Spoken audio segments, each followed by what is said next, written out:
Welcome back. This is another exciting episode of Mr. Takeda Teaches Algebra, the Math 8 edition. I'm your host, Mr. Takeda, and I'm going to teach some math right now. This is 3.1 parallel lines and transversals. So if you're ready, let's go. So first of all, we have a couple vocabulary terms we need to talk about. Some I think you're familiar with already. The first is the idea of parallel lines. Parallel lines do not intersect ever, ever, ever. The diagram on the right, these are parallel lines. They are indicated by these little triangles or little arrows that are matching on both of those. If they match, that means they're parallel. They never intersect. Lines that do intersect at a right angle are called perpendicular lines. I think you know that one too, perpendicular lines. And that means they're going to cross at a right angle. And we indicate that by using a little making a box out of one of the angles in that box. That square indicates that this is a 90-degree angle. That means perpendicular. 90-degree angles are right angles. And then finally, not finally, but the third thing that we're going to have to talk about right here is the idea of a transversal. Transversal is a name for a line that cuts two or more lines. So it cuts or intersects. It crosses two or more lines. And when we do that, we get several pairs of congruent angles. Now, those congruent means that they have the same measure, and they're going to have special names. And that's part of what this lesson is, a lot of vocabulary. So let's take a look at what we call corresponding angles. Corresponding angles, well, let's take a look at the diagram first. So we have one set of parallel lines, P and Q. The little arrows there indicate that those are parallel. We have a transversal that is intersecting both lines. And you can see up here where the transversal cuts line P, we have four angles. Where the transversal cuts line Q, we also have four angles. Now, what corresponding angles are means the angle here, which is let's call it the lower right. It's below the line and to the right of the transversal. This particular angle here corresponds with this angle here, because this angle is also to the right of the transversal and below the line. The angle noted with the four arcs, let's call it the upper right. It's above the line, and to the right of the transversal, and so is this one. So these sets are also corresponding, and so on. So we have the upper left here, upper left here, and then we've got lower left here and the lower left here. So those are corresponding angles. They have the same position relative to each other. They have the same position relative to each other. So those are corresponding angles, and the main idea here is that corresponding angles are congruent. They have the same measure. So on our first little exercise example here, it asks us to find the measures of angle 1 and angle 2. So we have this diagram. We have a set of parallel lines, A and B. It's cut by a transversal. This angle over here in the lower left over here is measured at 110 degrees. Okay, well, how do we get the measure of angle 1? Well, we can see these are corresponding angles. Angle 1 is lower left relative to line B. So angle 1 measures 110 degrees.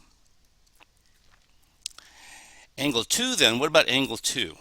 Well, we're going to go back to something that you've already done, and it's this idea of supplementary angles. Supplementary angles. I misspelled that, sorry. Supplementary angles are two angles that total 180 degrees. And a straight line, like this one line here, this is a 180-degree angle.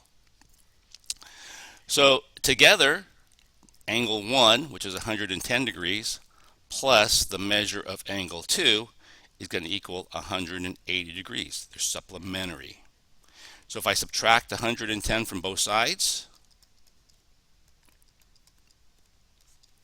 I can see that the measure of angle 2 is going to equal 70 degrees. Okay, so this idea of corresponding angles being congruent and the idea of supplementary angles equaling 180 degrees helps us answer this question. All right. Here's a similar problem, except in this case we're asked to find 7 different measures, 7 different angles, given 1 out of 8.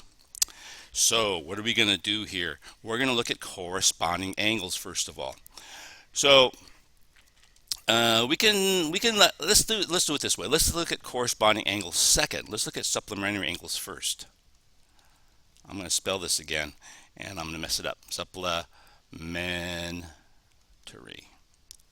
Well, we're given a 75-degree angle here, and I can see there's a straight angle here of 180 degrees, which would make angle 2 105. 105 plus 75 equals 180.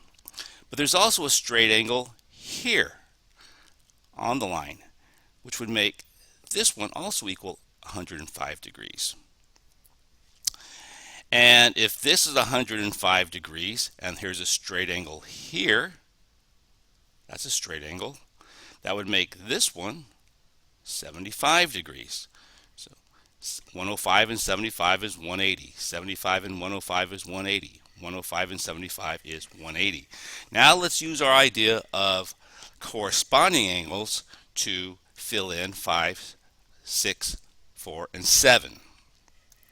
Okay, well, angle 2 corresponds with angle 5. So this is going to be 105 degrees. The 75-degree angle is going to correspond with angle 6, so that's going to be 75 degrees. Angle 3 corresponds with angle 7, so this is going to be 105 degrees. And angle 1 corresponds with angle 4, so that's 75 degrees. All right, so that's pretty straightforward and kind of fun and rather simple. So make sure that's in your notes, this idea of supplementary angles being 180 degrees and corresponding angles being congruent. And let's take a look at what's next. Okay, so just for the record, I'm skipping example 3, which was kind of a simple little word problem based on the same thing. And let's look at this here. We're going to have more vocabulary that we have to deal with here. So first of all, we have this idea of interior angles. Now, interior angles are in this diagram are 3, 4, 5, and 6. So when you think of interior, you should think kind of inside. You think about they're inside the two lines and maybe between. Interior angles are between the parallel lines. All right. So 3, 4, 5, and 6 are interior angles. Exterior, think outside. 1, 2, 7, 8 are outside the parallel lines. They're on the sets of parallel lines are between the angles 1 and 2 and 7 and 8. So those are exterior angles. Okay, those are exterior angles. So draw the diagram. You might want to label them instead of writing it like this. You could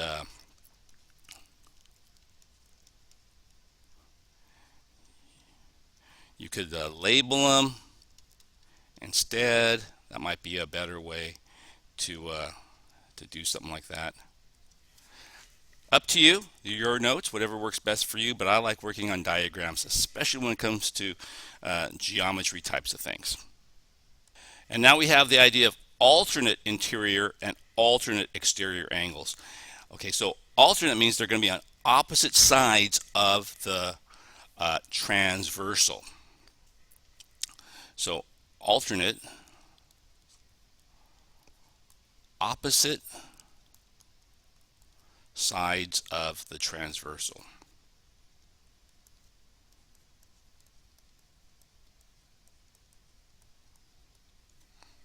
Okay, so let's take a look here. Here we can see all four of these angles on this diagram are interior angles. The angles noted with the single red arc are on opposite sides of the transversal, so they are alternate interior angles. Same with the double blue arcs; they are going to be alternate interior angles. They're on opposite sides of the transversal. Alternate exterior angles. We can see the four angles noted here are on the outside of those parallel lines. So they are exterior angles, and because the two blue arcs are on opposite sides of the transversal, those are alternate exterior angles, and the two red arcs are on opposite sides of the transversal, those are also alternate exterior angles. And the most important thing here is all of these are congruent, which means they have the same measure. That's going to help us determine measurements, measures of angles based on other information. All right, let's take a look at this last diagram here. And it looks like a word problem, but it's not really. The photo shows a portion of an airport. Describe the relationship between each pair of angles. So angles 3 and angle 6, well, we can see they're on the opposite sides of the parallel lines, so they're going to be exterior angles. And they are on opposite sides of the transversal, so these are going to be opposite exterior angles.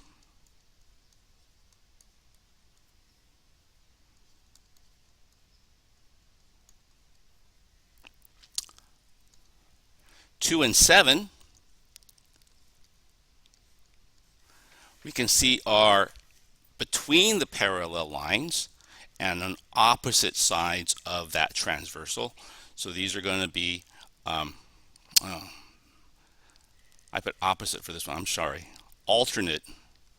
I'm using the wrong words here. These are both alternate